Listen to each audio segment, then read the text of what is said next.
Fiabilité dans le domaine des analyses de cycle de vie et de l'énergétique des bâtiments et des quartiers. On va d'abord vous expliquer pourquoi nous faisons ça, et je pense que ce n'est pas seulement une problématique de recherche. Certains d'entre vous manipulent déjà ces outils dans le cadre, par exemple, de la garantie de performance énergétique. Donc on va parler d'énergie parce que c'est dans ce domaine-là que sont apparues ces premières analyses d'incertitude dans ces domaines et de validation de modèles. Et ensuite, on va donc vous présenter ces outils et les applications, y compris dans le domaine des analyses de cycle de vie. Donc en tout premier lieu, il faut s'assurer que les modèles de calcul qui sont utilisés en conception soient valides. Donc pour ça, il y a différentes procédures à suivre. Soit on se compare bien sûr à des mesures, et là dans nos domaines qui sont assez techniques, on sait mesurer, alors avec là aussi des incertitudes, des consommations d'énergie, des températures par exemple. Une deuxième façon de valider les modèles, c'est les bancs d'essai interlogiciels. On va comparer différents modèles de calcul, et en particulier à des références internationales qui sont elles-mêmes tout à fait validées. Alors, d'une manière plus opérationnelle, maintenant, sur le terrain, comment on va tirer parti de cette précision des modèles? Je vais prendre un exemple de rénovation d'un bâtiment de logement situé près de Lyon, où il s'agissait d'étudier un dispositif de garantie de performance énergétique. Donc là, on modélise le bâtiment avec différentes parties, puisque les étages courants seront moins soumis aux déperditions que l'étage sous la toiture, par exemple. Et puis, il va y avoir des logements plutôt au sud, plutôt au nord, etc. Donc, on va avoir plus de précision si on modélise plus finement le bâtiment. Et puis, on va avoir des paramètres incertains. Donc sur le site et sur le climat, bien entendu, mais aussi sur certains matériaux de construction, puisqu'il s'agit d'une réhabilitation, donc on n'a pas forcément des données très précises sur les matériaux existants, sur la manière dont les gens vont fermer ou pas leur store ou leur volet, sur des infiltrations d'air, sur des ponts thermiques, sur le rendement de la chaudière au cours du temps. Enfin, donc un certain nombre de paramètres incertains sur lesquels on va avoir des distributions de probabilité. Si on ne connaît pas du tout le paramètre, par exemple la manière dont les habitants vont gérer leur protection solaire, on va avoir une équiprobabilité. Et puis souvent, on a quand même des courbes de Gauss autour de valeurs les plus probables. Et tout cela nous permet de lancer des milliers de simulations en tirant au sort tous ces différents paramètres pour obtenir finalement une distribution de probabilité sur la consommation, par exemple ici, de chauffage et d'eau chaude sanitaire. Et on peut se fixer, par exemple, une limite de 5% de risque de dépasser la consommation garantie, pour pouvoir garantir de manière raisonnable une performance au maître d'ouvrage qui commande ces travaux, par exemple. Donc c'est un exemple d'utilisation sur le terrain. Donc vous voyez, j'espère que ces notions de fiabilité, d'incertitude ne concernent pas que les chercheurs, mais de plus en plus les opérationnels dans nos domaines. Mais avant cela, j'aimerais rappeler les sources d'incertitude qu'on peut rencontrer quand on fait de l'analyse de cycle de vie des bâtiments. Tout d'abord, on va avoir des incertitudes au niveau des hypothèses qu'on choisit.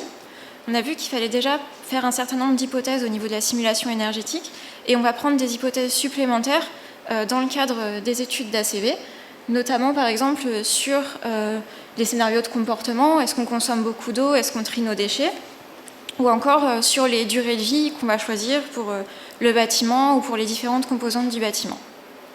D'autre part, les bâtiments ils sont construits pour durer très longtemps, et au cours de leur durée de vie, tout ce qui va être lié au contexte du bâtiment, donc par exemple le mix électrique qu'on va utiliser dans le bâtiment, il va être amené à changer. Donc il y a aussi des évolutions sur le long terme qui vont créer des incertitudes. D'autre part, on a un certain nombre de modélisations à prendre en compte. On peut choisir différentes méthodologies pour cela, par exemple pour le recyclage. C'est aussi vrai par exemple pour la production locale d'énergie. On reviendra un peu plus tard sur les implications de ces modélisations. au niveau des inventaires de cycle de vie, donc la manière dont sont construites les bases de données environnementales, on aura aussi des incertitudes.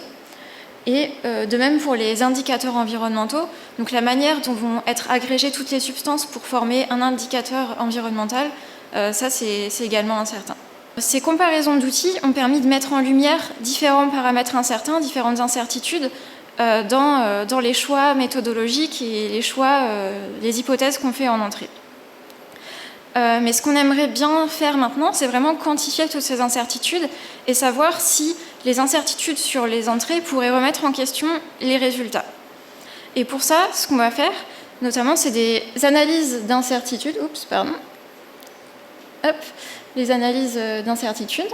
C'est ce que Bruno a présenté tout à l'heure.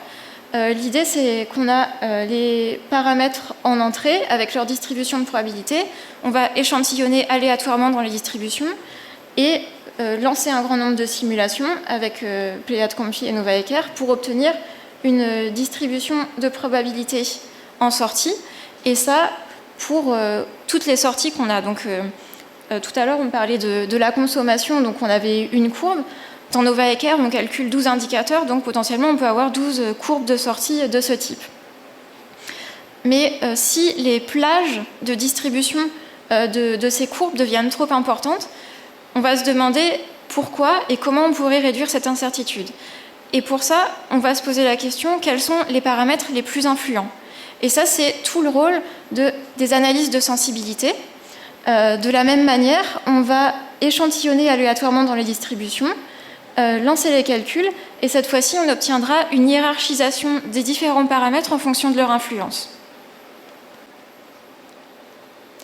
Mais dans tous les cas, que ce soit en analyse de sensibilité ou d'incertitude, ce qu'il faut retenir, c'est qu'il faut faire un très grand nombre de calculs. En général, on considère qu'en analyse d'incertitude, il faut faire au moins 1000 simulations pour avoir une bonne convergence des résultats en sortie. Et on s'imagine bien aussi qu'on ne va pas s'amuser 1000 fois à changer nos entrées pour les logiciels, c'est ingérable. Donc pour ça, il y a une plateforme informatique qui a été développée et elle utilise un outil statistique, R, ainsi que les logiciels de simulation énergétique Pléiades-Compi et d'ACV Nova-Equerre. Et en fait, R va se charger de venir modifier les entrées des différents logiciels pour que les calculs soient faits de manière automatique. Là, je voudrais juste évoquer les grandes tendances. On retrouve pour les 12 indicateurs le même type de paramètres influents. On aura quasiment à chaque fois le mix d'électricité, les ponts thermiques, la température de consigne, la température extérieure, l'occupation et la durée d'analyse. Alors dans cette première étude, on a réussi à classifier les différents paramètres en fonction de leur influence, mais seulement sur des aspects de conception du bâti et liés au site. Mais ce serait vraiment intéressant d'obtenir ce classement pour plus de paramètres. On pourrait notamment intégrer des aspects sur les usagers, par exemple la quantité de déchets qu'ils produisent, leur transport, mais également d'autres aspects méthodologiques liés au choix des indicateurs environnementaux ou des bases de données. Et tout ça dans le but de mieux comprendre les analyses d'incertitude qu'on réalise et d'étudier la robustesse de nos résultats.